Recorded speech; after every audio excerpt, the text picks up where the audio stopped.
உண்மையிலே தனுஷ் அவர்களோட முகம் என்ன மாதிரி புரிஞ்சிக்கவே முடியல சார். பட் ஒரு பக்கம் பார்த்தீங்கன்னா ஹெல்பிங் இன்சூரன்ஸ் சில விஷயங்கள் பேசுறாரு பண்றாங்க, இன்னொரு பக்கம் பார்த்தோம்னா சைலண்டா ஒரு விஷயத்த பண்றாரு.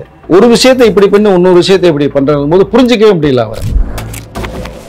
சிம்பு வெற்றிமாறன் கூட்டணி ஒரு பக்கம் போயிட்டு இருக்கு.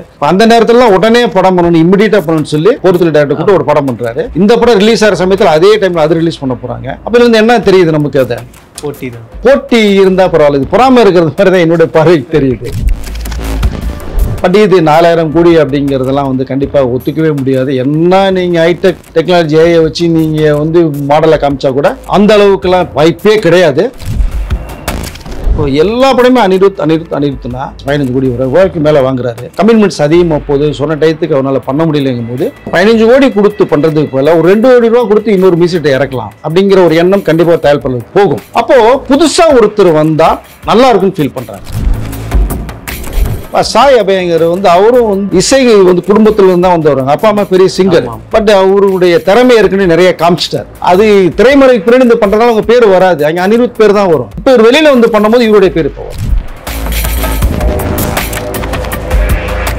அக்கார்ட் மீடியா நேயர்களுக்கு வணக்கம். நான் உங்க சுஷீந்திரன். இன்னைக்கு நம்ம கூட இருக்க ஸ்பெஷல் கெஸ்ட் சினிமா விமர்சகர் திண்டுக்கல் வெங்கடேஷ் அவர்கள். வணக்கம் சார். வணக்கம். எப்படி இருக்கீங்க? நல்லா இருக்கு சார். தமிழ் சினிமாவை பொறுத்த வரைக்கும் ஒரு நபருக்கு வாய்ப்பு கொடுக்க ஆரம்பிச்சாங்க, அவங்க ஹிட் ஆயிட்டாங்க அப்படின்னா அடுத்தடுத்து அதே நபருக்கு தான் வந்து ஃபோக்கஸ் பண்ணிட்டு இருக்காங்க. எக்ஸாம்பிள் அனிருத் எடுத்துக்கலாம், யோகி பாபா அவர்கள் எடுத்துக்கலாம். ஸோ அப்படி பார்க்கும்போது சாய் அபயங்கர் இவருக்கு அடுத்தடுத்து சான்ஸ் வந்துகிட்டே இருக்கு, அடுத்தடுத்து படங்கள் சைன் பண்ணிட்டே இருக்காரு. ஆனா இன்னும் ஒரு படம் கூட அஃபிஷியலாக ரிலீஸ் ஆகல. ஸோ எதுக்கு ஒருத்தருக்கு மட்டுமே அந்த வாய்ப்பை கொடுக்குறாங்க? எவ்வளவோ நபர்கள் இருக்காங்க, சாம்சிஎஸ், ஷான் ரோல்டன், இன்னும் நிறைய பேர் இருக்காங்க. அவங்களுக்கு ஏன் கொடுக்க மாட்டாங்க அப்படின்னு சொல்லிட்டு அவங்க ரசிகர்கள் தரப்புல இருந்து கேள்விகள் வருது. நீங்க என்ன சொல்றீங்க? இல்ல, அனிருத்துடைய பேக் போனே சாய் அபயங்கர்னு சொல்லலாம். RRல நிறைய அவர் பண்ணியிருக்காராம்.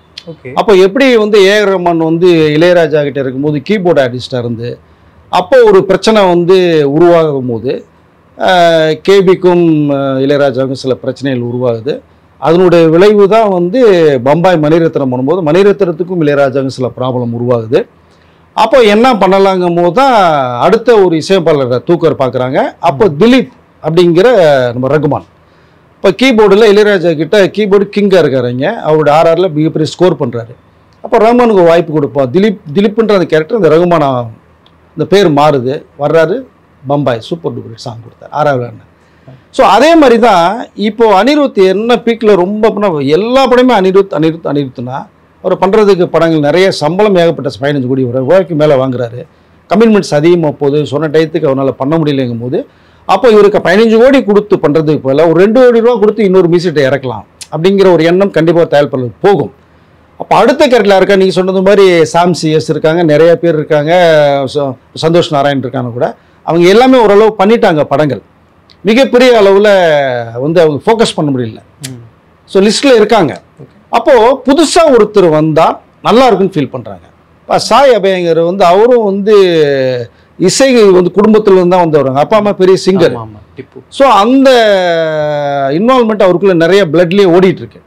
பட் அவருடைய திறமை இருக்குன்னு நிறைய காமிச்சிட்டார். பேக்ரவுண்ட் ஸ்கோர்லாம் சாதாரண விஷயம் கிடையாது சார். அது திரைமறைக்கு பின்னாடி பண்ணுறதுனால அவங்க பேர் வராது, அங்கே அனிருத் பேர் தான் வரும். இப்போ இவர் வெளியில் வந்து பண்ணும்போது இவருடைய பேர் இப்போ வரும். ஒரு வாய்ப்புகள் தரப்படும். எப்பவுமே ஒரு வாய்ப்புகள் புதியவர்கள் திறமையாளர்கள் கண்டிப்பாக கொடுக்கப்படும். அப்படி தான் சாய் அபயங்கர் கொடுக்கப்படுது. ஒரு படம் கூட நீ சொன்ன மாதிரி ரிலீஸ் ஆகலை. கிட்டத்தட்ட ஒரு 10 படம் லைனப்பில் வச்சிருக்காரு.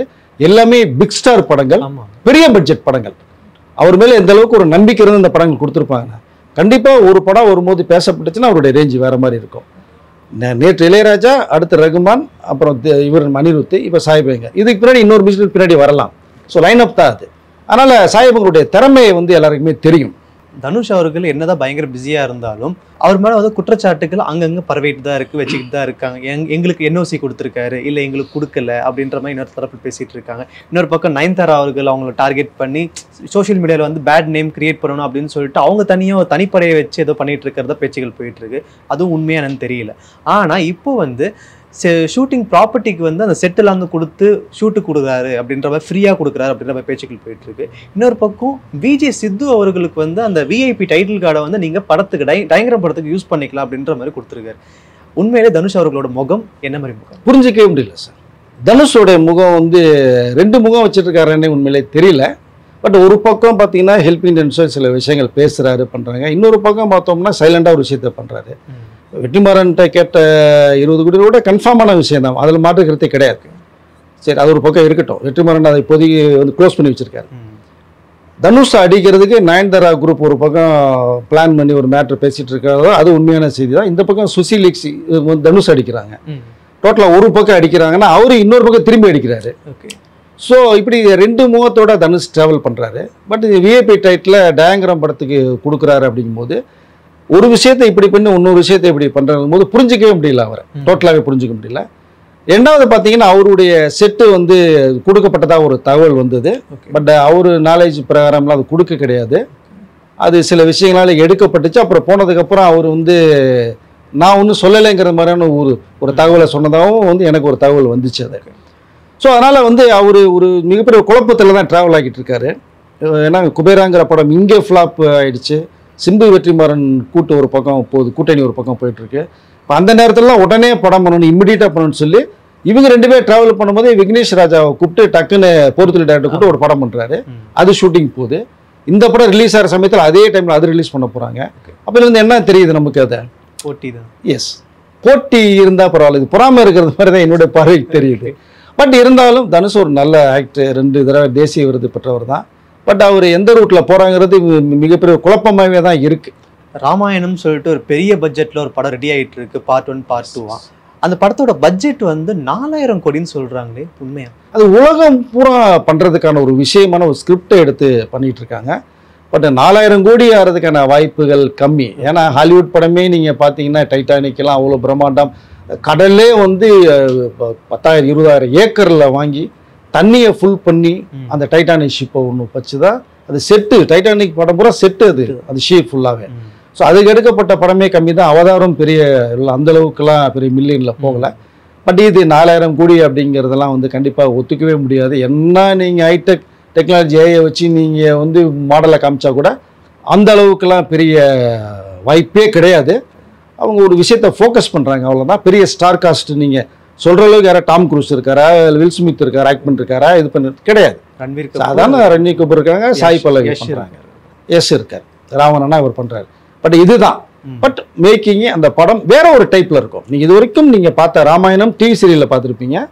சில படங்கள் வந்தது, லாஸ்ட்டாக ஒரு படம் கூட வந்துச்சு, சைல் ஃபலிகன் ராவணனா பண்ணியிருப்பாங்க. பட் அது பெரிய அளவில் பெருசாக போகலை. பட் இதை வேற ஒரு ஸ்டைலில் பட் சொல்ல வந்திருக்காங்க, சொல்லியிருக்காங்க. பட் இது பார்க்கும்போது ரசிக்கும்படியாக இருக்கும். நல்ல கண்டிப்பாக இது வந்து டெக்னாலஜி யூஸ் பண்ணியிருக்காங்க. ஸோ இந்த ராமாயணம் பேசப்படும், கண்டிப்பாக வசூல் நல்லா அடிக்கும். 4000 கோடிங்கெல்லாம் ஒத்துக்கவே முடியாது. அந்த தகவல் தவறான ஒரு தகவல் தான் நான் நினைக்கிறேன். விஜய் சேதுபதி மகாராஜான்ற ஒரு பெரிய வெற்றிக்கு அப்புறமா வந்து ஒரு ஏசுன்னு படம் வந்துச்சு. ஆனால் வந்ததும் தெரியல, போனதும் தெரியாத மாதிரி ஆயிடுச்சு. ஆனால் இப்போ தலைவன் தலைவின்ற இந்த படத்துக்கு மேலே எதிர்பார்ப்பு கூடி இருக்கு. பாடல்களும் நல்லா இருக்கு, ட்ரெய்லரும் வந்து அற்புதமாக இருக்கு. படம் உண்மையிலே விஜய் சேதுபதி அவர்களுக்கு கம்பேக்காக இருக்குமா? கண்டிப்பாக இருக்கும் சார். ஏன்னா டைரக்டர் வந்து பாண்டியராஜ். அவருடைய முந்தைய படங்கள்லாம் எடுத்து பார்த்தீங்கன்னா அதில் ஒரு நல்ல ஒரு கண்டென்ட் இருக்கும், ஒரு வில்லேஜ் மேட்டர் இருக்கும். அவர் படங்கள் எல்லாமே பேசப்பட்ட படங்கள், மக்கள் மத்தியில் போய் ரீச் ஆன படங்கள். ஸோ கார்த்திகே மிகப்பெரிய பிரேக் இந்த கடைக்குட்டி கொடுத்தாங்க. ஸோ நிறைய படங்கள் அருள்நிதிக்கு அது கொடுத்தாங்க, நம்ம வீட்டுக்குள்ளே கொடுத்தாங்க. அவர் வந்து பேசப்படக்கூடிய ஒரு டைரக்டர். அவரு தான் இந்த படத்தை டைரக்ட் பண்ணியிருக்காரு. ஸோ நல்ல ஒரு கதை இருக்குது. ரெண்டாவது நீங்கள் எடுத்துக்கிட்டிங்கன்னா சத்யஜோதி ஃபிலிம்ஸ், அவங்க வந்து கதை சரியில்லைன்னா அதுக்குள்ளே அந்த வேலையில் இறங்க மாட்டாங்க. அவருடைய முந்தைய படங்கள் நீங்கள் எடுத்துக்கிட்டாலே எல்லாமே பார்த்தீங்கன்னா பகல் நிலவு, மலையத்தனத்துக்கு பெரிய பிரேக் கொடுத்த படம். ஸோ இப்படி அடுக்கிக்கிட்டே போகலாம் சத்யஜோதி ஃபிலிம்ஸுடைய அந்த கேரியர் பெஸ்ட்டில். இப்போ அவங்க படம் பண்ணியிருக்காங்க. பட்டு கதை நல்லா இருக்கும் தான் அவங்க உடனே ஓகே சொல்லிட்டு பண்ணும்போது, இந்த கதைக்கு யார் ஹீரோ நல்லா இருக்குங்கும்போது தான் விஜய் சேதுபதி ஆப்டாக இருக்குன்னு டிசைட் பண்ணுறாங்க. அப்போது அவரே தூக்கி சாப்பிட்டு போகிற அளவுக்கு ஒரு ஆள் ஹீரோயின் வேணும்னா அது நித்யாமன் விட்டு ஆளே இல்லை. ஸோ இந்த 2 பேர் காம்போ வந்திருக்கு சத்யஜோதி ஃபிலிம்ஸ் பாண்டியராஜன். அப்படிங்கும்போது இது எதிர்பார்ப்பு ரொம்ப அதிகமாகவே இருக்குது இந்த படத்துக்கு. கண்டிப்பாக வந்து விஜய் சேதுபதியும் இந்த படம் பெரிய அளவில் ஒரு கம்பேக்காக தான் அமையும். ஓகே, ஏன்னா அவருடைய படங்கள் பார்த்தீங்கன்னா இடையில கொஞ்சம் வில்லனிக்காக கொஞ்சம் அவருடைய கேரக்டர் சேஞ்ச் பண்ண பார்த்தார். ஆனால் மார்க்கெட் அதான் குறைந்துச்சு.